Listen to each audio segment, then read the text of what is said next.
तो आप लोगों का फिर से एक बार स्वागत है। आ, हम ग्लेशियर्स पे बात कर रहे थे। 2 सेशन हमारे हो गए हैं। जो बच्चे जैसे अकुल अभी पहली बार जुड़ा है तो वैसे भी छोटा है। खैर कोई बात नहीं। तो हमने पिछली बार हमने यहाँ पे देखा था कि किस तरह से ग्लेशियर्स जो है बड़े-बड़े ऐसे पत्थरों को जिसे एरिटिक्स बोलते हैं लेके चला जाता है। मतलब उसकी पावर इतनी जबरदस्त हमने देखी थी कि कितना पावरफुल है ग्लेशियर। उसको नेचर का बुलडोजर कहा जाता है। नेचर का बुलडोजर। क्योंकि इतना बड़ा पत्थर उठाने के लिए आप सोच सकते हैं कि कितनी बड़ी क्रेन ये चाहिए होगी, बुलडोजर चाहिए होगा। तो ये रिमेन्स हैं जो पिछले आइस एज में ग्लेशियर के अंदर दबे हुए थे। जो ग्लेशियर पिघल गया तो ये पत्थर वहीं के वहीं रह गए। तो हमने देखा था कि ये जो ग्लेशियर जब चलता है तो कैसे अपने वो पीछे मार्क्स छोड़ता हुआ जाता है? हाँ। तो हमने देखा था ग्लेशियर चलता है, बड़े-बड़े पत्थरों को घसीटते हुए जब चलता है तो कैसे वो निशान छोड़ देता है पत्थरों के ऊपर, जिससे हमें पता चलता है कि भाई इसको बोला जाता है स्ट्रेशंस। जैसे हम जब गिरते हैं तो खरोंच आ जाती है, वैसे पत्थरों पे खरोंच मार देता है। और ये बड़ी-बड़ी खरोंचें हैं जो ग्लेशियर के अंदर बड़े हुए पत्थर जो थे, उनके रिमेन्स की निशानी है। तो अब जब ये चलते हैं, ये ऐसे स्टेशंस डालता हुआ चलता है, तो कितनी पावर हो सकती है अब स्टेशंस की, इस ग्लेशियर की। आप ये सोच सकते हैं कि नॉर्थ अमेरिका की ये जो लेक्स हैं, ये सारी लेक्स जो हैं जिसे लगता है कि ऐसे नाखून, भालू के नाखून ने या किसी ने ऐसे खरोंच दिया हो, ये फिंगर्स जो हैं, ये फिंगर नेल्स कहलाती हैं, फिंगर लेक्स कहलाती हैं, उंगली से बनाई हुई लेक्स। ये कहाँ पे है? नॉर्थ अमेरिका में। ये सारी लेक्स जितनी भी है, ये ग्लेशियर के द्वारा जो बड़े हुए पत्थर थे, जो उन्होंने मट्टी को खोद दिया नीचे से, ये उसकी वजह से बनी हुई लेक्स हैं। तो ये जितनी भी लेक्स हैं, आप ये देख सकते हैं, सबके नाम है यहाँ पे। ये सारी फिंगर लेक्स जो है ये ग्लेशियर की मूवमेंट से बनी है। तो हम बात कर रहे थे कि ग्लेशियर क्या क्या चेंजेस लाता है जब वो चलता है। तो हमने देखा था कि कैसे वो यू शेप वैलीज बना देता है। हमने देखा था कैसे वो, अभी हम देख रहे हैं कि कैसे बड़ी-बड़ी लेक्स बना देता है। जैसे हमने यहाँ पे देखा, ये पिछले आइस एज की वजह से बनी हुई लेक्स हैं। हाँ? और ये अमेरिका में मिलती हैं। और ये इसके साथ-साथ ये जो है अपने साथ बहुत मलबा लेके आता है। मट्टी जो पहाड़ों के ऊपर से मट्टी और अपने साथ धकेलता हुआ लेके आता है, नीचे से घसीट के लेके आता है। इसको हम बोलते हैं, ये मोरेन्स भी बोल देते हैं। और ये जो मट्टी इकट्ठी होती है, इसको बोलते हैं टिल। ये बहुत फर्टाइल होती है, बहुत उपजाऊ होती है और इसमें बहुत अच्छी खेती हो सकती है। तो जहाँ पे भी अभी नॉर्थ अमेरिका के जो ऊपर के प्लेन्स हैं, वहाँ पे बहुत अच्छी खेती होती है, क्योंकि ये ग्लेशियर के द्वारा लाई हुई मट्टी है। और नीचे आप देख सकते हैं उसके ग्लेशियर के चलने के निशान अभी तक यहाँ पे हैं। तो इसको 2 शब्द यहाँ पे आपके पास आ गए, मोरेन्स और टिल। तो मोरेन्स क्या होते हैं? जो मट्टी ग्लेशियर साथ में छोड़ के जाता है। अब देखिए, ऑस्ट्रेलिया एक ऐसा कॉन्टिनेंट है जहां पे आपको इस समय कोई भी ग्लेशियर नहीं मिलेगा। हमने पहले भी आपको बताया था कि ये कॉन्टिनेंट ऐसा है जहां पे आपको ग्लेशियर नहीं मिलते हैं।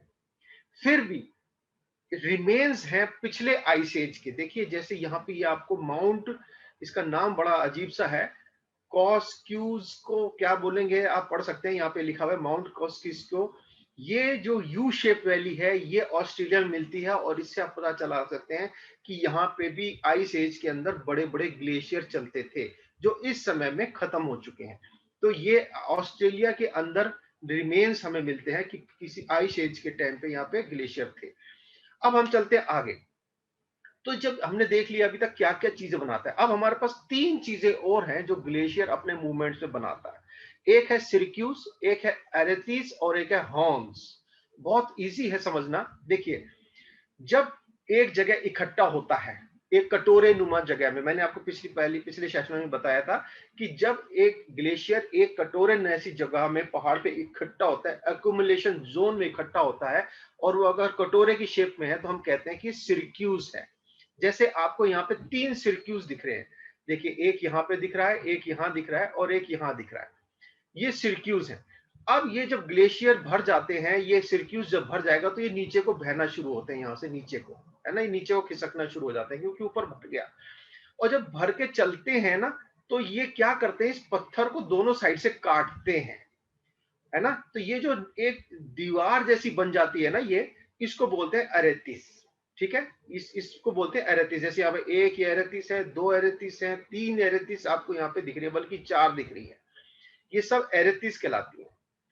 और अगर जैसे आपको ये मैं आपको इसके लिए दिखा रहा हूँ, देखिए ये हमारा देश का ग्लेशियर है। यहाँ मैं गया था एक बार, हमारे बच्चे गए थे, हम देख के आए। तो मैं आपको दिखा रहा हूँ कि कैसे लेक्स हैं और ये ग्लेशियर है। देखिए ये ग्लेशियर है और ये पूरी यहाँ पे लेक है, ब्लू कलर की बहुत खूबसूरत लेक है। ये पूरा ग्लेशियर है। ये यहाँ उत्तराखंड है, यहाँ से आप जाएंगे तो पीछे हिमाचल में चले जाएंगे। ये देखिए यहाँ से ग्लेशियर बहता हुआ नीचे आ रहा है, ये पूरा ग्लेशियर है। ये सिर्फ दिखाने के लिए कि ये हमारे देश में भी है। और ये आपको लग रहा होगा कि ये पत्थर नहीं है, ये यहाँ से ग्लेशियर फट के ऊपर उठ गया है। ये पूरा ग्लेशियर, ये पूरी बर्फ है ना, ये पूरी बर्फ है। और ये यहाँ पे नीचे को, इसी को मैंने बोला था कैरावास, ये बड़ी खतरनाक चीज होती है, ये कैरावास कहलाते हैं। देखिए अचानक से बर्फ खुल जाती है और ये बड़ी, इसके अंदर आप गिर गए।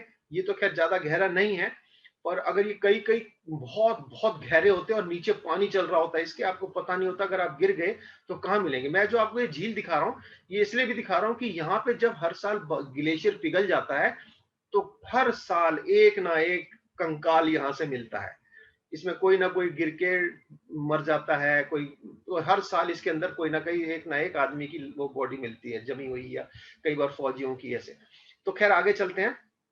तो आपको और समझाने के लिए कि ये देखिए, ये तो हो गया सिरक्यूज, ये हो गया आर्टिस है तेरी। तो अब इससे आगे चलते हैं, हॉर्न्स क्या होता है। अगर देखिए जैसे दो जगह से, यहां से भी ग्लेशियर चल रहा है, यहां से भी ग्लेशियर चल रहा है, तो एक बीच में पतली सी दीवार बन गई है ना। इसको हमने कह दिया था अरेती है, ये अरेती बन गया।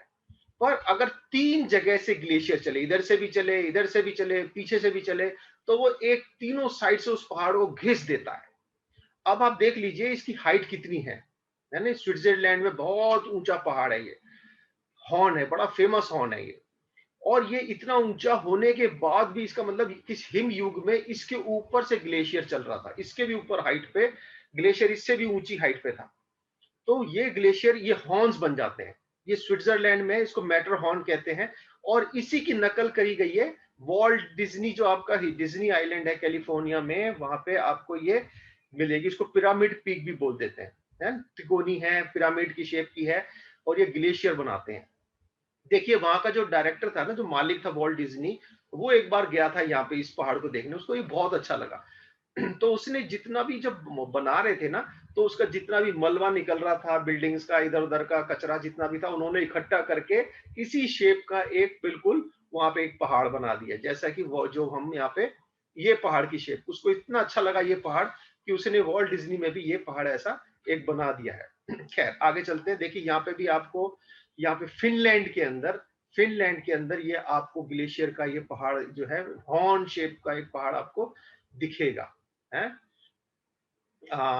सॉरी फिनलैंड में नहीं, मोन्टाना, मोन्टाना यानी अमेरिका में है। ये ग्लेशियर ने बनाया हुआ हॉर्न है। खैर आगे चलते हैं। अब एक चीज और आती है, जब ग्लेशियर पिघलते हैं, चलते हैं, तो अपने साथ जो है लेक्स बनाते हैं। जैसे मैंने आपको दिखाया कि यहाँ पे आप देख रहे थे कि इन्होंने लेक्स बनाई है। ये जैसे यहाँ पे भी एक लेक है, यहाँ पे एक लेक है, यहाँ पे भी एक लेक बन गई है पिघलने के बाद। तो जब ये लेक बनती है तो कई बार क्या होता है, स्टेप वाइज हो जाती है। जैसे एक लेक आपको यहाँ दिख रही है, एक लेक यहाँ दिख रही है, फिर एक लेक यहाँ दिख रही है, फिर नीचे एक और लेक दिख रही है। तो इसको बोलते हैं पेटरनोस्टर लेक्स है। पेटरनोस्टर लेक्स इंग्लिश में बोल देते हैं, आपको याद रखे तो ठीक है, नहीं तो समझ लेना जरूरी है कि ऐसी लेक जो स्टेप वाइज लेक्स बन जाएं, उसको पेटरनोस्टर लेक कह देते हैं। ठीक है, जो एक दूसरे से कनेक्टेड होती है। इसका पानी जब भरेगा तो उसमें जाएगा, उसका पानी भरेगा नीचे वाली में जाएगा, कनेक्टेड है ये। ठीक है, और ये देखिए ये यू शेप की वैली ऐसे बना देते हैं। जब ग्लेशियर बनाएगा तो यू शेप की वैली बनाएगा, यू शेप की, और नदी बनाएगी तो वी शेप की वैली बनाएगी। और जब ये ऐसे बना देते हैं ना, जो दीवारें खड़ी हो जाती हैं, और अगर ये जो पानी है अगर समुद्र के साथ लगा हुआ हो जाता है, मैं आपको ये बता रहा हूं कि जब ग्लेशियर चलते हैं तो एक तो यू शेप की वैली बना दी उसने, एक ये जो घाटी बनाई ना, इसको बोल देते हैं फ्योर्ड्स। एक ही नॉर्वेजियन शब्द है, मैं अभी आपको और समझाऊंगा। और साथ के साथ हैंगिंग वैली, लटकी हुई वैली बना देते हैं। अब आप कहेंगे साहब ये फ्योर्ड क्या चीज है। देखिए पहले तो आप समझ लीजिए ये यू शेप वैली क्या है। तो आपको देखने से ही समझ में आ रहा है कि ये यू शेप वैली है। ठीक है, और अगर उसके बीच में ये पानी है, इस वैली के बीच में, और ये पानी समुद्र से अटैच्ड है, समुद्र से के साथ इसका लिंक है, तो हम कहेंगे ये फ्योर्ड है। एक नॉर्वेजियन शब्द है ये फ्योर्ड। इससे पहले हम फ्योर्ड समझे, एक शब्द और बीच में आया था हैंगिंग वैली। अब आप कहेंगे साहब हैंगिंग वैली क्या होती है? देखिए समझना बहुत आसान है कि यहाँ पे से नीचे से एक बड़ा वाला ग्लेशियर बह रहा था, है? अभी तो ये भी खत्म हो चुका है। तो यहाँ पे एक बड़ा ग्लेशियर बह रहा था और इसी में ऊपर से यहाँ से एक छोटा ग्लेशियर आके इस बड़े ग्लेशियर में मिल रहा था। ठीक है, अब हुआ क्या, जो बड़ा ग्लेशियर था क्योंकि ज्यादा भारी था, उसमें ज्यादा वो पत्थर थे बड़े बड़े, उसने ज्यादा गहरी खाई बना दी और उसने बड़ी गहरी खाई बना दी। नहीं तो ये सारी जमीन यहाँ तक पूरी एक थी, पर बड़े ग्लेशियर ने ये उसको ज्यादा गड्ढा खोद दिया और वो नीचे वाली जमीन तक पहुंच गया। पर जो छोटा ग्लेशियर था उसने छोटी ही, वो अभी ज्यादा मट्टी नहीं खोद पाया, वो यहीं तक पहुंचा। अब जब ग्लेशियर पिघल गया तो ये तो होगी है, यहाँ तक तो बड़ा वाले ग्लेशियर का वो तो पिघल गया। अब ये बेचारा हवा में लटका रह गया, याली वैली, है ना? तो इसको बोलते हैं हैंगिंग वैली, लटकी हुई वैली, है ना? ये जहां तक यहाँ से फाउंटेन या फिर आपको जो झरने दिखाई देते हैं, वाटरफॉल्स दिखते हैं, वो उसका कारण यही है ना? कि यहाँ तक तो पानी आ रहा है पिघल के और उसके बाद एकदम धड़ाम से गिरना है तो वाटरफॉल बन जाता है। किसी जमाने में ये ग्लेशियर था, छोटा ग्लेशियर, तो इसको कहते हैं हैंगिंग ग्लेशियर्स या हैंगिंग वैलीज। ठीक है, ये आपकी समझ के लिए। अब आ जाते हैं हम फ्योर्ड्स पे। ये बहुत खूबसूरत चीज है, कुदरत का बहुत ही खूबसूरत नजारा है, इसको देखने लायक है। ये देखिए इसकी खासियत क्या है, दो तीन बातें अगर हम कहेंगे कि भैया इसमें और वैली में क्या फर्क है, फ्योर्ड में और वैली में क्या फर्क है, तो बहुत इजी सी बात है। फ्योर्ड की जो चट्टानें होंगी ना, ये दोनों साइड की, वो सीधी खड़ी होंगी, ठीक है? और ये पानी जो है चौड़ाई कम होगी, लंबाई ज्यादा होगी। अगर चौड़ाई ज्यादा है, लंबाई कम है, तो हम उसको फ्योर्ड नहीं कहेंगे, ठीक है? फ्योर्ड नहीं कहेंगे उसको। अब देखिए ये फ्योर्ड जो है, इसमें ये पानी जो है जाके आगे समुंदर के साथ मिल जाता है। समुंदर के साथ मिला होगा तो हम कहेंगे ये फ्योर्ड बन गया, ठीक है? ये फ्योर्ड है, ये जे साइलेंट है इसमें, ये एक नॉर्वेजियन शब्द है, ठीक है? इसको देखिए, एक मैं आपको एक वीडियो दिखा रहा हूँ नॉर्वे का। आप देखिए कितनी खूबसूरत वैली, और देखिए इसका इतिहास बहुत जबरदस्त है। वो इतिहास कैसे जबरदस्त है, आप इसको इससे से रिलेट करके रखिए कि आपने वाइकिंग्स का नाम सुना होगा, है ना? वाइकिंग्स, वाइकिंग्स कौन होते हैं, मैं आपको दिखाऊंगा वो। पहले आप समझ लीजिए कि फ्योर्ड क्या चीज होती है, उसकी खूबसूरती का आनंद लीजिए, फिर मैं आपको बताऊंगा कि वो वाइकिंग्स क्या होते थे, कौन होते थे।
तो ये फ्योर्ड्स होते हैं, ठीक है? फ्योर्ड मतलब जहां से लोग आया जाया करते हैं बोट्स में।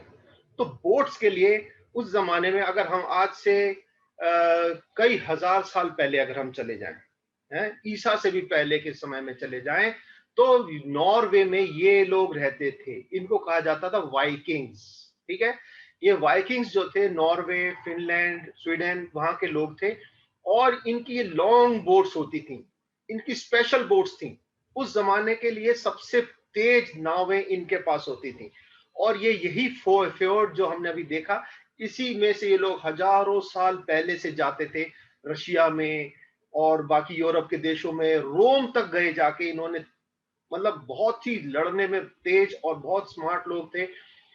और ये भी कह सकते हैं कि इन्होंने पूरे यूरोप को हिला दिया, एक बार पूरा यूरोप को इन्होंने हिला के रख दिया था। ये इतने जबरदस्त योद्धा होते थे, इनको बड़ा जंगली लोग और ऐसा करके दिखाया गया है, पर ये वास्तव में बड़े ही वॉरियर कौम थी और बड़ी स्मार्ट लोग थे। अगर ये जंगली होते और बेवकूफ जैसे होते तो ऐसी स्मार्ट बोटें नहीं बनाते जो उस जमाने में किसी यूरोपियन कंट्री के पास, किसी के पास नहीं थी। और ये बोटों से ही जा जाके लोगों ये जाते थे। और अगर हम कहें कि भाई अमेरिका की सबसे पहली खोज किसने करी, तो हम कहते हैं क्रिस्टोफर कोलंबस ने करी, ठीक है ना। पर वास्तव में अगर देखें, उससे भी पहले ये वाइकिंग्स वहां पहुंचे थे, है ना। वाइकिंग्स ये वहां पहले पहुंच चुके थे। खैर, पर ये तो बहुत पुरानी बात होगी और इसलिए उन्होंने क्लेम नहीं किया जा सकता कि भैया वो कौन पहुंचा था। पर हम कह सकते हैं कि हाँ, ये पहुंचे थे। पर जो मॉडर्न एज में हम कहेंगे कि क्रिस्टोफर कोलंबस ने अमेरिका की खोज करी, जैसा माना जाता है। खैर, आगे चलते हैं। और ये क्या क्या बनाता है, देखिए, ये एक तरह से ड्रमलिन्स बनाता है। ये जो है ना, ये छोटी छोटी आंसू की बूंदे जैसी दिख रही हैं आपको। ये हजारों, सौ, कई सौ आपको मिल जाएंगी। ये क्यों बनी है? ग्लेशियर के साथ जो मलबा आया है वो छोड़ देता है, और या इसे खोद देता है। जो खोद देता है या वहां पे छोड़ के चला जाता है मट्टी को, उसकी वजह से बीच में छोटे छोटे तालाब जैसे बन जाते हैं। इनको कहा जाता है ड्रमलिन्स। ये दिखने में छोटा है, ये ऊपर से हम देख रहे हैं, ये काफी बड़े बड़े होते हैं। जैसे उदाहरण के लिए यहाँ आपको ये दिख रहा है, ये भी एक ड्रमलिन है। ये अमेरिका के अंदर है एक ड्रमलिन, जो कि काफी बड़ा है, करीब करीब कह सकते हैं कि भैया तकरीबन 1 किलोमीटर के करीब है। 1 किलोमीटर से थोड़ा कम है ये, है इतना बड़ा है ये। आइलैंड छोटे छोटे बीच में ऐसे बना देता है। ये बोस्टन में, ये अमेरिका में है। ये यहाँ पे आपको ऐसा आइलैंड, ये ड्रमलिन्स कहलाते हैं, आंसू की शेप के। और क्या खूबसूरती, आपने अभी फ्योर्ड तो देख ही लिया। कुदरत की हम जो पेंटिंग्स बनाते हैं जो हमें बड़ा खूबसूरत लगता है, देखिए ग्लेशियर्स ने कैसी खूबसूरत घाटियां बनाई है।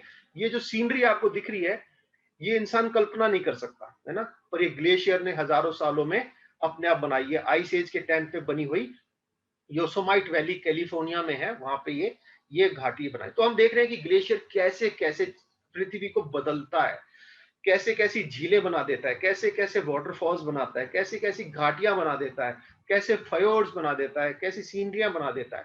खैर, आगे चलते हैं। इसको बोलते हैं रोचे माउंटेनी। ये एक ऐसा पत्थर है जिसके ऊपर से ग्लेशियर चला गया। पीछे आपको एक हॉर्न दिख रहा है, ये हॉर्न है, और यहां से ग्लेशियर आया और इसके ऊपर से बह के चला गया। और ये पत्थर बहुत नीचे बहुत बड़ा होगा, काफी बड़ा नीचे तक जुड़ा होगा। ये उखड़ा नहीं, पर ये ऊपर से पूरा गोल कर दिया गया है। इसके ऊपर से जब ग्लेशियर चल के गया, इसको पूरा घिस के इसको एकदम स्मूथ करके चला गया, है ना। जैसे ये देखिए, ये स्मूथ करके, किसी जमाने में यहां तक पूरा ग्लेशियर होगा, इसके ऊपर से ग्लेशियर था जो इसको घिस के चला गया। अब ये ग्लेशियर मैंने आपको बताया था दो जगह के होते हैं, एक तो पहाड़ों का होता है और एक होता है जो कि प्लेन इलाकों में होता है, जैसे ग्रीनलैंड है, अंटार्कटिका है। उसको हम शीट, आइस शीट बोल देते हैं। तो ये जो पत्थर जो ऐसे गोलाकार वाले होते हैं, ये ऐसी वैलीज जो बनती हैं, ये बनाते हैं जो पहाड़ों वाले हैं होते हैं, ठीक है। आर्क, जिसको हम अल्पाइन ग्लेशियर्स बोलते हैं। पर जो हमारे शीट ग्लेशियर्स होते हैं, जो प्लेन वाले होते हैं, वो सिर्फ प्लेन करते हुए चलते हैं, जमीन को समतल करते हुए चलते हैं। वो कोई सुंदरता या कोई लैंडस्केप, जैसे हमने पीछे फोटो देखी कि जैसे ये सुंदर चीजें हैं, इतनी लैंडस्केप नहीं बनाते। ये तो अल्पाइन ग्लेशियर्स बनाता है ये सब चीजें। और जो प्लेन ग्लेशियर्स है, वो सिर्फ प्लेन करता हुआ, जमीन को लेवल करता हुआ चलता है। अब हम कहें कि ग्लेशियर्स कितने पुराने हो सकते हैं, आइस एज के पहले भी ग्लेशियर थे, कैसा था। तो मैं आपको बता दूं कि हमारे पृथ्वी पे 10 लाख साल पुराना ग्लेशियर भी है ना। दो जगह है। एक तो हम ग्रीनलैंड में देखते हैं, जो ग्रीनलैंड में ग्लेशियर है, वो जो आइस शीट है, वो 10 लाख साल पुरानी है ना। और जो अंटार्कटिका में है, वो भी 10 लाख साल पुरानी है। और जो हमारे जो अलास्का में देख रहे हैं या हमारे हिमालयस पे देख रहे हैं, वो इतनी पुरानी नहीं है, वो 30-40 साल, 30,000 साल पुरानी तक होगी। पर ये जो है, अब आप कहेंगे साहब इसको कैसे नापते हैं, इसकी बर्फ की एज कैसे नापते हैं। तो आपको पता है, इसका भी एक संग्रहालय है। वो क्या करते हैं, एक बर्फ, एक पाइप, एक ड्रिल करते हैं, और उसके अंदर जैसे मट्टी निकल के आती है ना पाइप के अंदर से, ऐसे बर्फ की वो पूरी निकाल लाते हैं, और उसको प्रिजर्व करके फ्रीजर में जमा करके रखते हैं, हर एक जगह की ग्लेशियर्स की। और इसकी डेट नापी जाती है कि इसके अंदर कितना रेडिएशन है, कितनी एयर है, कितना टाइट है, कितना कार्बन है। कई तरीके से इसको नाप के इसकी डेट लगाई जाती है कि ये कितना पुराना है। तो आप देखिए ये ग्लेशियर 10 लाख साल पुराना है, जो अंटार्कटिका में है और ग्रीनलैंड में है। पर हम लोग, बदकिस्मती हमारी है कि हम इसको, जो 10 लाख साल में नहीं हुआ, उसको हम अभी अभी मुश्किल से 200 साल के अंदर ही कर देने को तैयार है। या लगभग हम पूरी तैयारी में, आगे आपको दिखाऊंगा मैं कैसे हम कर रहे हैं। खैर आगे चलते हैं। तो जब ग्लेशियर चलते हैं तो मैंने आपको बताया था अपने साथ मलबा लेके आते हैं, इसको मॉरीन कहते हैं, जो मैंने आपको पहले भी बताया। देखिए मॉरीन, अब ये मॉरीन जो है, इसके है मॉरीन ही, मलबा ही है, पर उसको 2-3 तरीके का माना जाता है। जैसे कि अगर ऊपर से मलबा बर्फ के ऊपर गिर गया है ना, ग्लेशियर चल रहा था, पहाड़ के ऊपर से मट्टी ऊपर से गिर गई, नीचे आ गई और ग्लेशियर के ऊपर ऐसे आ गई, है ना, आपको लगेगा जैसे रेत चल रही है, पर वास्तव में क्या है, ये इसके नीचे ग्लेशियर है, ऊपर मट्टी है, तो इसको कह देते हैं सुपर ग्लेशियल मोरीन, यानी ग्लेशियर के ऊपर की छिड़ी मट्टी, ग्लेशियर के ऊपर वाली मट्टी। ठीक है, ये हो गया सुपर ग्लेशियर मोरीन। अब ये ग्लेशियर के, अगर ये साइड में इकट्ठा हो जाए, ग्लेशियर के साइड में, है ना, ये ग्लेशियर आ रहा ऊपर से और ये साइड में, अगर ग्लेशियर की जैसे ये साइड में इकट्ठी हो गई, ये ग्लेशियर है, ये साइड में इकट्ठी होगी, तो हम कहेंगे ये लेटरल मोरीन है।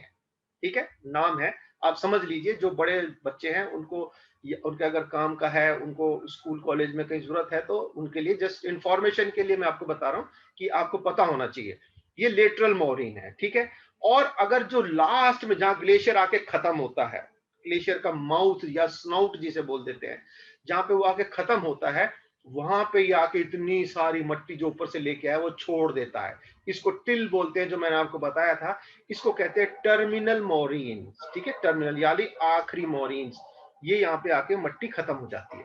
अब ये देखिए, ये पैटागोनिया में मैंने आपको बताया था, साउथ अमेरिका, अर्जेंटीना और चिली के लास्ट में, बिल्कुल साउथ अमेरिका की पूंछ जो है, वहां पे ये माउंटेन मिलते हैं। और आपको ये देखने से पता चल रहा है कि ये किसकी का रास्ता नहीं है, ये ग्लेशियर की है। पिछले हिमयुग में इसको इतना जबरदस्त तरीके से यहाँ तक इसके ऊपर से बर्फ गई है, उसको पूरा घिस दिया है। और अभी भी यहाँ पे ग्लेशियर है, ये पैटागोनिया है। और इससे अब आप 200 मीटर 200 किलोमीटर अंदर जाते हैं, पूरा डेजर्ट है, एक बूंद पानी नहीं मिलेगा आपको।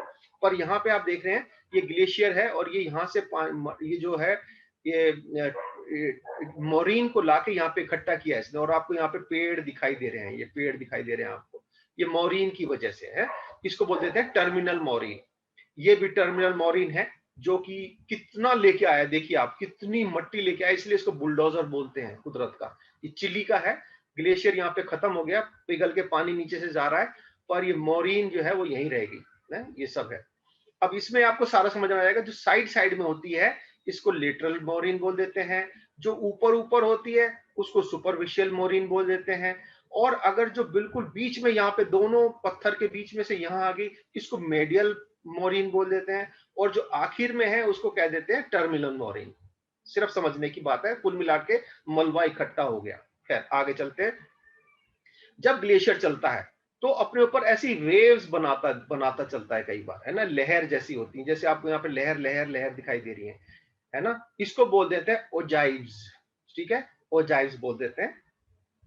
लहर, बर्फ की जो लहरें होंगी ग्लेशियर की, उसको हम कह देते हैं ओजाइव्स। ठीक है, आगे चलते हैं।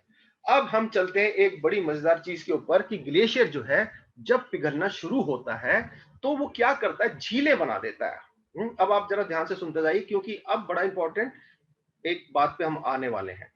ये जो झील बनी है ना, ये झील बना देता है, क्योंकि ग्लेशियर तो पीछे चला गया, यहाँ पे मलबा है, यहाँ पे पहाड़ है, यहाँ से ग्लेशियर आ रहा है, अब ये पानी यहाँ पे इकट्ठा हो गया। ठीक है, इसको बोल देते हैं हम, क्या बोल देते हैं, टर्न्स। इसको बोलते हैं टर्न्स। ठीक है, या पहाड़ी ग्लेशियर की झील बोल देंगे देसी भाषा में। हिंदी में बोलेंगे तो हम कह देंगे जी बर्फ की झील, वहां पे आई ग्लेशियर की झील। पर इंग्लिश में बोल देते हैं इसको टर्न। अब देखिए, ये जो टर्न है ना, ये यहाँ पे इकट्ठा होगी, क्योंकि ग्लेशियर से पानी पिघल के यहाँ आता रहा, इसके अंदर इकट्ठा होता जा रहा है। यहाँ से इसका रास्ता बंद है, क्योंकि मोरीन, ये मोरीन आके यहाँ पे इकट्ठा हो गया और मलबे ने इसका रास्ता बंद कर दिया। ठीक है, बड़ा अच्छी बात है, बड़ा अच्छा लग रहा है, बड़ी अच्छी खूबसूरती है। पर होता क्या है, अच्छा एक और मैं आपको साथ के साथ बता दूं। देखिए, ये जो टर्न्स होती हैं, जो ग्लेशियर की झीलें होती हैं, इसका एक बहुत अच्छा उदाहरण हमारे पास है। कोई पहचान सकता है इसको, ये कौन सा पहाड़ है? ये है माउंट कैलाश। ठीक है, मानसरोवर, ये मानसरोवर झील है, चाइना के अंदर जो तिब्बत का है, और ये माउंट कैलाश है। ये एक ऐसा पहाड़ है दुनिया का जिसके ऊपर आज तक कोई चढ़ नहीं पाया। ये भी कमाल की बात है ना?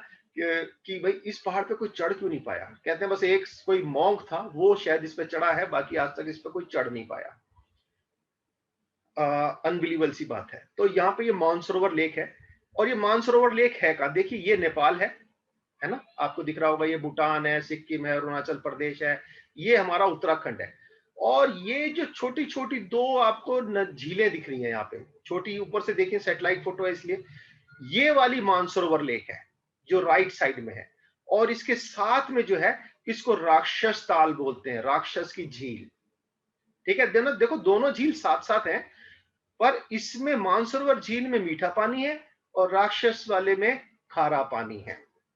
देखिए ये तो है मानसरोवर झील, ठीक है, और ये है राक्षस ताल, इसमें नमकीन पानी है, आपको दिख रहा है ना, नमक है, ये सारा नमक वाला है, ये है राक्षस ताल, और ये है मानसरोवर झील। ये दोनों झीलें हैं जो ग्लेशियर से पानी मिलता है, ये टर्न्स हैं। और यहां से ही, इसी के आस पड़ोस, एग्जैक्ट इसमें से नहीं, पर इसी एरिया में से आगे थोड़ा इधर उधर से ब्रह्मपुत्र नदी, सिंधु नदी, गंगा नदी की जो शुरुआत, ये कर्नाली नदी है जो गंगा में मिलती है, ये सब आके इसे मिलती है। और एक कुदरत की बड़ी अच्छी खूबसूरत बात है, देखो हमें यहाँ से कुछ सीखना भी चाहिए, कुछ कुदरत भी हमें सिखाती है। मैं इसको देख रहा था, ये मीठी है, ये मीठा पानी है। क्यों है? क्योंकि इसमें से कई नदियों को पानी मिलता है, ये निकलता रहता है, बहता रहता है।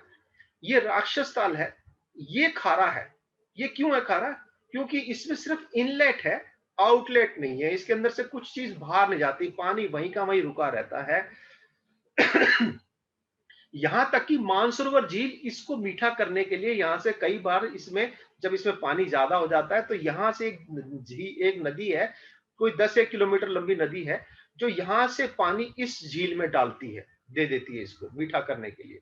पर ये भाई साहब ऐसा है कि ये बिल्कुल खारी है। अभी ये अभी तक इसको, इसके लिए नाम, इसका नाम राक्षस ताल रखा गया है। और ये हमारी मानसरोवर झील है। देखिए ये हमारे पीछे पर्वत हैं, और ये मानसरोवर, अब ये मानसरोवर लेक जो है ना, ये राक्षस ताल, इसको बोल देते हैं एंडोरहिक लेक, है, एंडोरहिक लेक बोल देते हैं। जो कि अब एंडोरहिक एक शब्द आपके पास आया, तो बड़े बच्चे जो हैं वो इस बात को याद करें। और मैं लास्ट में एक क्वेश्चन पूछूंगा आपसे, ये एंडोरहिक लेक वो होती है जिसमें सिर्फ इनलेट होता है, आउटलेट नहीं होता। ठीक है, पानी आता रहता है, पानी बाहर नहीं निकलता। एक और बड़ा जबरदस्त उदाहरण है एंडोरहिक लेक का, वो मुझे आप लास्ट में बताना, देखते हैं कौन बता सकता है। खैर आगे चलते हैं। अब ये जो झील बनी ना, ये बड़ी खतरनाक चीज है ना? हम पहले बाहर के उदाहरणों से शुरू करते हैं। ये अलास्का में ये ग्लेशियर, यहाँ पे झील बन गई क्योंकि ग्लेशियर ने रास्ता ब्लॉक कर दिया। अब यहाँ पानी पीछे से आके इकट्ठा होता रहा, और जब ग्लेशियर ये पिघलना शुरू हुआ गर्मी के मौसम में, तो ये पानी एकदम से फूट के निकला, और 35 नियाग्रा फॉल। अब नियाग्रा फॉल का पानी आप सोच सकते हैं कितना जबरदस्त फॉल है। कई बिलियन गैलन ऑफ पानी उसमें हर घंटे निकलता रहता है, बहता उस झरने में से ना, नियाग्रा फॉल। मैं आपको दिखाऊंगा नियाग्रा फॉल भी कहाँ है और कैसा है। तो ये जब यहाँ से फूट के निकला, शुक्र यह है कि इसके रास्ते में कोई घर वर नहीं थे, ये पूरा पहाड़ी इलाका था, और ये समुद्र में जाके गिरा। अब मैं आपको दिखा देता हूं कि ये नियाग्रा फॉल क्या है।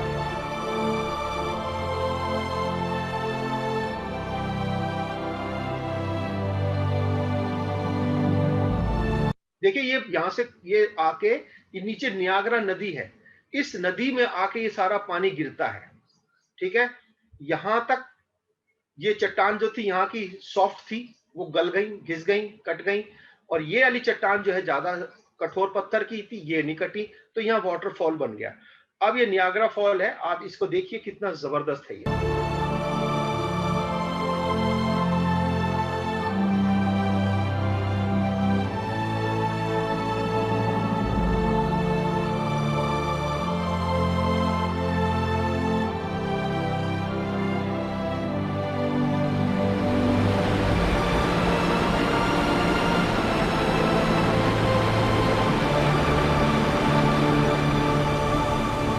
Niagara's roar was first heard on this planet thousands of years ago. It remained mostly unnoticed until the 1800s. That's when people began to discover Niagara Falls. Today, millions of visitors come to experience Niagara's enormous power, majestic beauty, and magical mystery. From April to October, about 34 million gallons of water every minute crash over the falls some 175 feet into the lower Niagara River. That's enough to fill 1 million bathtubs every minute. Ladies and gentlemen, तो ये Niagara fall है और ये इस समय जब अभी तो बह रहा है, सर्दियों में ये जम जाता है पूरा, ऐसा पानी ऐसा का ऐसा जम जाता है, बर्फ की सिल्ली बन जाता है, ऐसा टंगा रहता है पानी, पूरा बर्फ बन जाता है और फिर जब गर्मी आती है फिर चलना शुरू हो जाता है और ये नियाग्रा नदी है। तो मैं आपको सिर्फ इसलिए बता रहा था कि ये इसमें जब गिरा तो आपने इस पावर को देखा, कितना पानी था इसमें नियाग्रा फॉल में। 35 नियाग्रा फॉल के बराबर पानी एक साथ गया, तो आप सोच सकते हैं कितना जबरदस्त इसमें पावर रही होगी। और ये कहाँ था? ये है वो जगह, यहाँ पे वो हुआ था ये जो फोर्ड, ये जो बात हुई थी अलास्का में, यहाँ पे हुई थी। खैर हम बाहर की बात कर रहे हैं, अब थोड़ा अपने देश में आ जाते हैं। इससे पहले एक और उदाहरण मैं आपको चिल्ली का दे रहा हूँ। यहाँ पे 1941 में ये एक झील बन गई थी और देखें आपको यहाँ पे भी मलबा बना हुआ है, ये मलबा सारा पड़ा हुआ है और ये फूट गया एक दिन। और जब ये गिरा तो 6000 लोग इसकी चपेट में आ गए नीचे, क्योंकि ये मर गया। अब आपको दो उदाहरण अपने देश के याद आ रहे होंगे। 2013 का जो ये हमारे देश में घटना हुई थी, ये मंदाकिनी नदी है जो ऊपर से आती है ना, और ऊपर एक चोराबारी ग्लेशियर है ऊपर, जो कि मंदाकिनी नदी को पानी देता है। अब ये हुआ क्या, यहाँ पे एक झील बन गई जिसको उसका कई नाम से बुलाते हैं, चारोबारी ताल भी बोल देते हैं, गांधी लेक भी बोल देते हैं उसको। वहां पे एक झील बन गई ऊपर पहाड़ पे, है ना, जहां पे ये ग्लेशियर था, ये चारोबारी ग्लेशियर जहां ऊपर है, यहाँ ऊपर वहां पे ये झील बन गई है। कोई तकरीबन 3,900 मीटर की हाइट के ऊपर वहां पे ये झील बन गई। और आपको यहाँ पे दिख रहा होगा, ये आपका केदारनाथ टेम्पल है यहाँ पे, और ये पूरा केदारनाथ शहर है, ये इस रास्ते में था। अब हुआ क्या कि ऊपर एक बार बहुत जबरदस्त क्लाउड बस्ट हो गया। क्लाउड बस्ट मतलब बादल फट गया, बहुत ज्यादा पानी एकदम से गिर गया और हुआ क्या, लैंडस्लाइड हो गया। जब लैंडस्लाइड हुआ, पानी बहुत ज्यादा आ गया, तो एकदम से उस झील के अंदर धड़ाम धड़ाम करके जब गिरा, तो उसका जो किनारे थे ना, जो किनारा जो बना हुआ था, जैसे यहाँ पे हम देख रहे हैं ये किनारा बना हुआ है, ऐसे ही उस झील का किनारा था, वो किनारा टूट गया। और उसके टूटने से क्या हुआ, ये मंदाकिनी नदी जो है एकदम से भयानक रूप से ऊपर से नीचे आई और इसने जो तहलका मचाया वो हम सब जानते हैं कैसे हुआ था। एक छोटा सा उदाहरण मैं आपको दिखा रहा हूं, आप देख सकते हैं।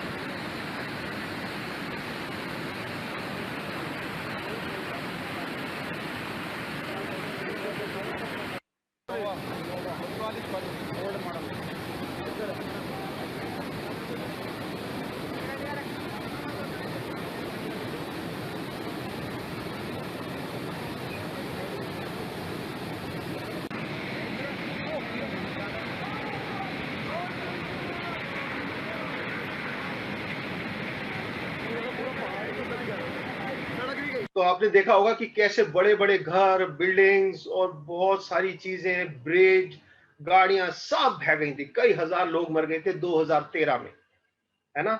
और हमने हमने इस बात को समझा नहीं, फिर भी नहीं सीखा। उदाहरण क्या हुआ कि हमने एक और यहाँ पे अभी हमने चमोली में हमने देखा था, अभी अभी 2021 में इसी साल जो हमारी घटना हुई, हमने क्या किया, हमने देखा कि भाई अगर ऊपर झील बनती है और झील टूटती है तो बहुत नुकसान होता है, पर हमने उसको सीखा नहीं उस लेसन को। और हमने क्या किया, हमने एक और यहाँ पे बांध बनाया, है ना, बिजली का, वो आपको मैं दिखाऊंगा आगे। पर मैं आपको दिखा रहा हूँ कि एग्जैक्टली होता कैसे। अब इस वीडियो को ध्यान से देखिएगा, आपको समझ में आएगा कि ये झील कितनी भयानक चीज है, कैसे बनती है और टूटने से क्या होता है। देखिए,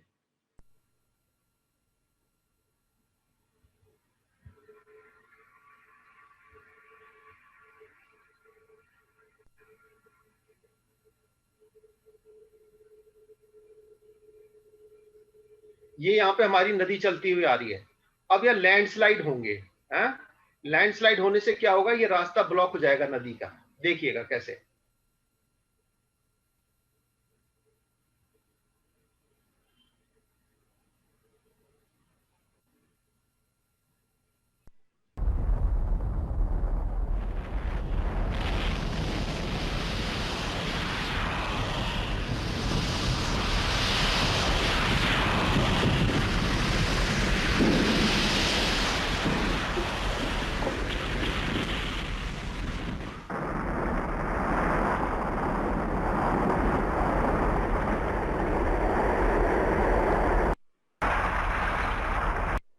अब ये यहाँ पे रास्ता ब्लॉक हो गया नदी का। हाँ, अब यहाँ पीछे पानी इकट्ठा शुरू होना हो जाएगा।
तो ये एक एनिमेशन से समझाया गया है कि कैसे ग्लेशियर्स को, अगर हम उसके रास्ते में झील बन जाती है तो वो टर्न जो है कितनी भयानक और कितनी खतरनाक चीज बन सकती है ना। कभी भी वो फूट सकती है और उसका पानी कितने जबरदस्त तरीके से नुकसान पहुंचाता है। तो आ, और अब क्या होता है कि ये एक आउटवॉश प्लेन्स भी कहलाता है। एक चीज आती है आउटवॉश प्लेन्स, ये बड़ा आसान है समझना कि ग्लेशियर जब पिघल के आया और उसके सामने एक बड़ा प्लेन मैदान आ जाए तो पानी जो है ना बड़ा फैल के चलता है, ऐसे फैल जाता है और अपने साथ जो मिट्टी लाया है उसको ऐसे फैला देता है। तो इसको बोल देते हैं आउट वॉश प्लेन्स, या इसकी मिट्टी जो बह के आई है, वॉश होके आई है, वो प्लेन में फैल गई तो उसको आउट वॉश प्लेन कह देते हैं। ठीक है।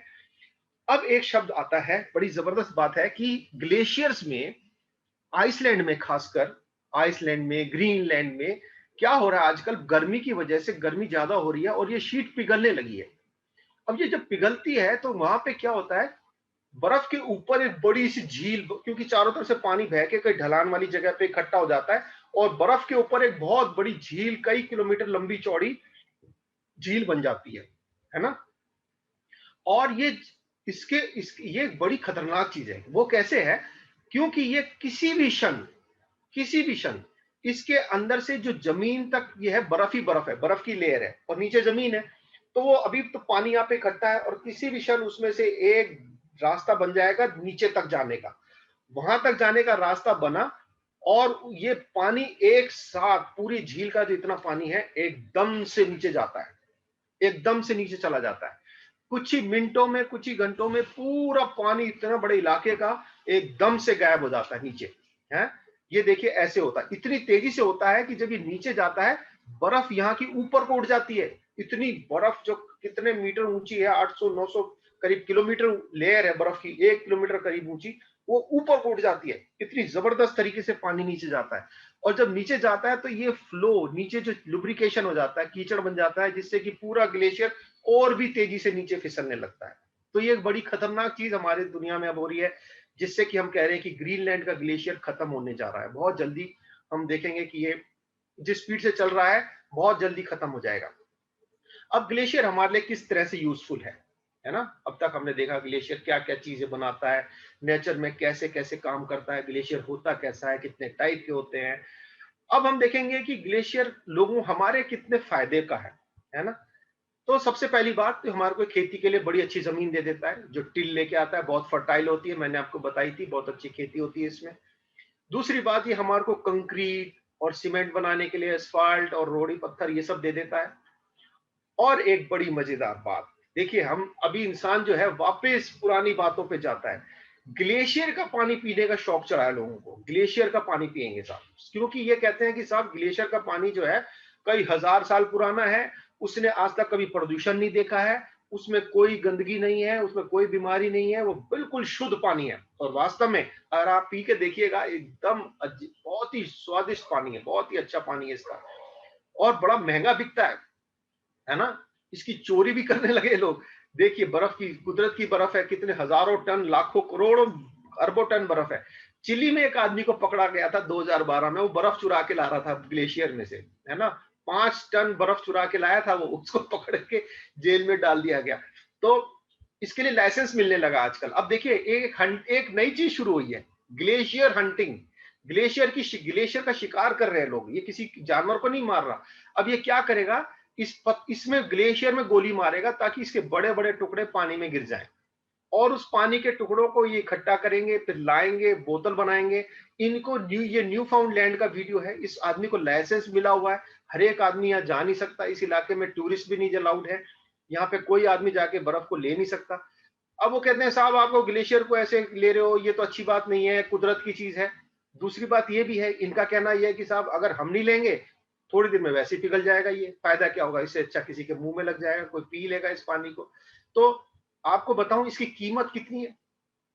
ये आधा लीटर की बोतल अगर आप एक क्रेट लेते हैं तो करीब जो है 2-2,500 रुपए की पड़ती है। इतना महंगा है ये पानी, है ना।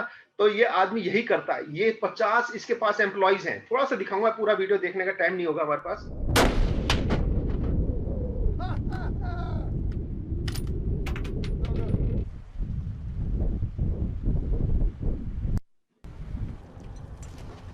देखिए ऐसे फिर जाल मार के उसने बर्फ गोली मार के तोड़ा है, इसको ऐसे इकट्ठा कर करके लाते हैं और इन ड्रमों में भर भर के ले जाते हैं, घरों में ले जाके फिर ऐसी बोतलों में भर भर के बेचते हैं। पूरे गल्फ में, यूरोप में, सब जगह ये आइसबर्ग का पानी जाता है और बड़ा महंगा पानी बिकता है ना। इतना बड़ा प्लांट इनका है और बड़ा प्योरेस्ट पानी है दुनिया का।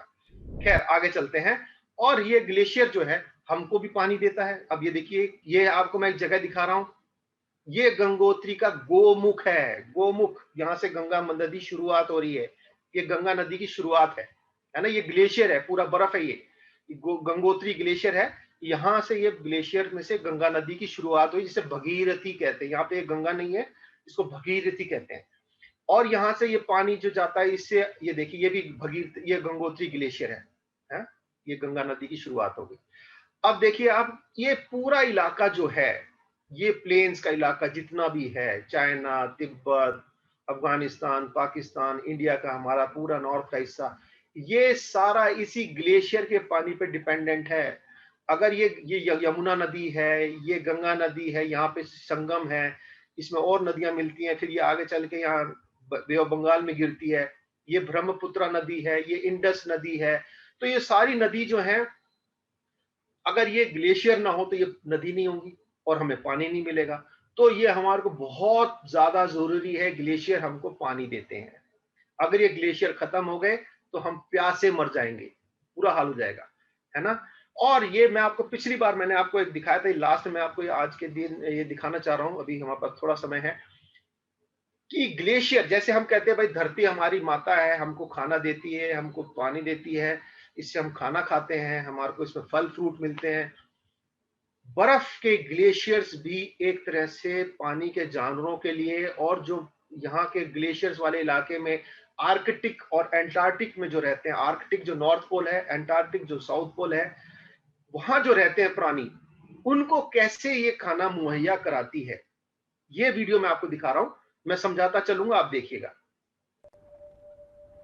तो हमको यहाँ पे पूरी एल्गी दिखाई देती है, जो काई जिसको बोलते हैं ना, ये काई है। और ये क्या होता है, कोई भी ग्रीन चीज है तो वो फोटोसिंथेसिस करेगी। जब इसके ऊपर लाइट आएगी ऊपर से, तो इसको लाइट मिलेगी, तो ये फोटोसिंथेसिस बनाएगा और ये मतलब एक तरह से खाना बनाएगी। और इसको खाने के लिए कौन आएगा, एक छोटा सा प्राणी। देखिए ये है है ना, ये आ जाते हैं यहाँ पे, है? ये छोटे छोटे प्राणी ये इस काई को खाने के लिए आ जाते हैं। और ये अगर ये ग्लेशियर ना हो तो ये नहीं होगा, और अगर ये नहीं हुआ तो देखिए कौन कौन भूखा मर जाएगा। Antarctic krill. Trillions of ये इतना छोटा है, इतना सा है, बिल्कुल 1 सेंटीमीटर मान लीजिए, बिल्कुल छोटा सा 1 सेंटीमीटर जितना होगा, और ये करोड़ों अरबों यहाँ पे इकट्ठे हो जाते हैं इस बर्फ के अंदर। अब जब तक बर्फ है तब तक ये इसके अंदर छुपे रहते हैं, खाते रहते हैं काई को और बढ़ते रहते हैं। पर जब ये बर्फ पिघलना शुरू हो जाती है तो इनके छुपने की जगह खत्म हो जाती है, और इसके ऊपर सारे प्राणी जितने यहाँ के हैं, मछलियां, यहाँ तक कि बड़ी बड़ी वेल्स, पेंगुइन, सब इसी को खाने के लिए आती हैं। यहाँ तक कि वेल मछली तो 8000 किलोमीटर की यात्रा करके आती है, ट्रॉपिक से इक्वेटर के पास से आती है यहाँ पे, जब इसका ये मौसम होता है बर्फ पिघलने का। देखिए, ठीक है, ये क्रिल को खाने के लिए पेंगुइन्स आ गई। अब ये पेंगुइन से भी जब ये पेंगुइन्स ने तो खा लिया, अब बाकी क्या हुआ, वेल्स का क्या हुआ? देखिए, वेल भी इसको खाने के लिए आ गई, इस छोटे से प्राणी को। यानी कितनी नंबर में है कि ये सारे पेंगुइन्स का पेट भर रहे हैं, और मछलियां जो है उनका भी पेट भर रहे हैं, और ये वेल जो कि कितने टनों खाना खाती है एक दिन में, वो भी यहाँ पे खाना खाने आई है। क्या खाना खानी है? वही छोटा प्राणी क्रिल को खाने के लिए आई है। और उसके साथ साथ और भी दुनिया भर के प्रेडेटर्स यहाँ पे आ जाते हैं, सिर्फ इस ग्लेशियर के ऊपर। अगर ये ग्लेशियर खत्म हो गया, क्रिल नहीं बनेगा, काई नहीं होगी, क्रिल नहीं बनेगा, क्रिल नहीं बनेगा, सब भूखे मर जाएंगे, है ना। तो ये कितना जरूरी है ग्लेशियर जो इनको खाना दे रहा है। humpback whales from the tropics have traveled over 8,000.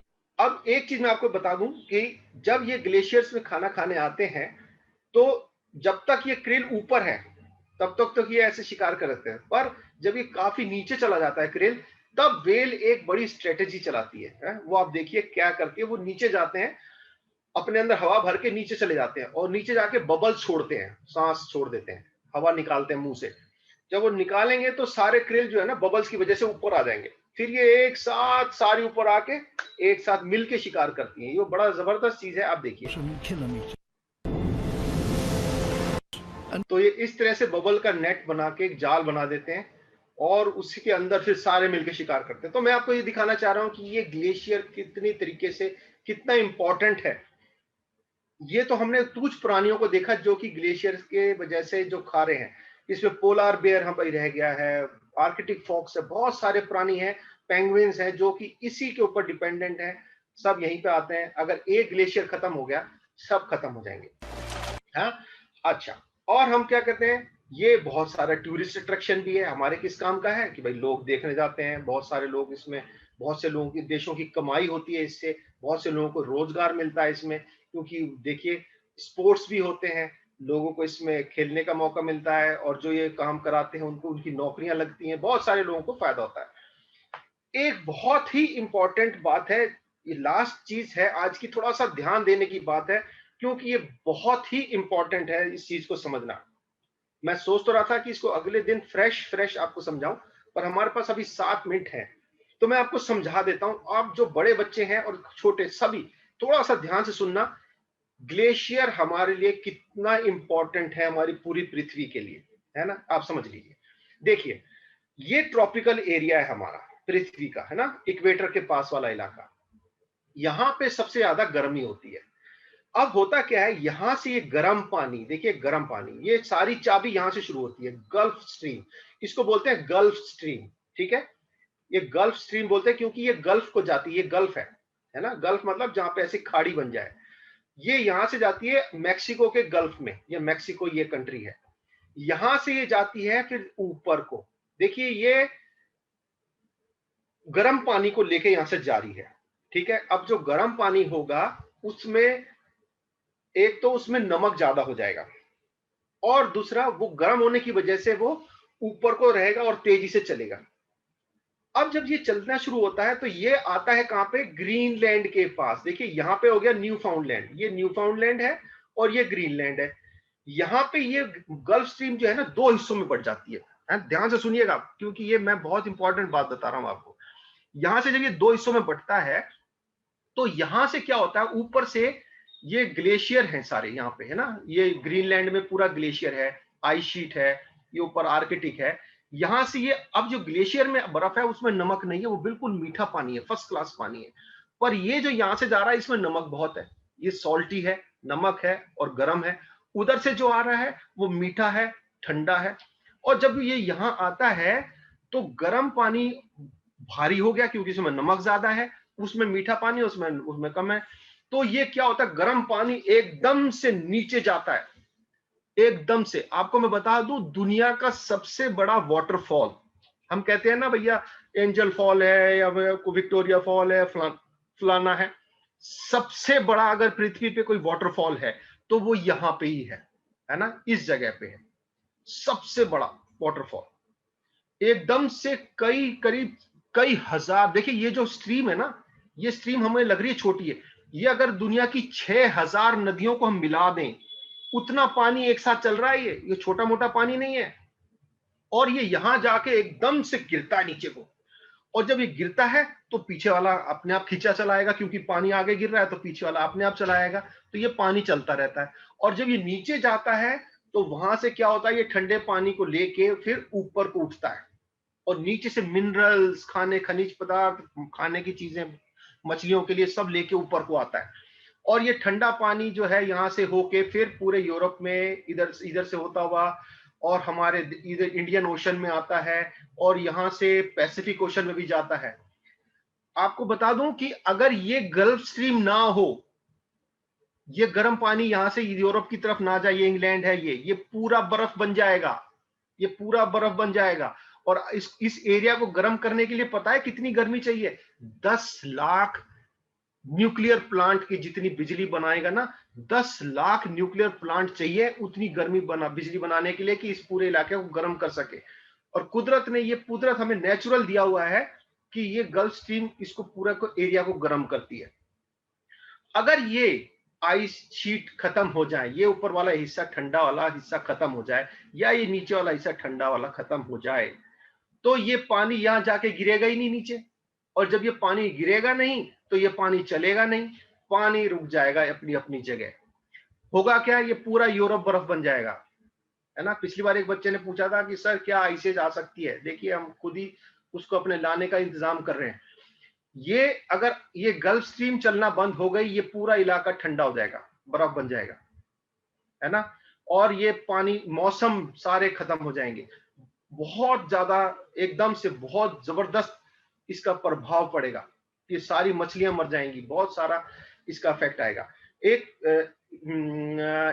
Video दिखा रहा हूं, आप इस वीडियो को देख लीजिए, जिससे हमें समझ में आ जाएगा कि ये है क्या जो मैंने बताया, इसको आपको समझने में आसानी होगी। Conveyor belt and the Gulf Stream. Ocean currents have a direct influence on our lives.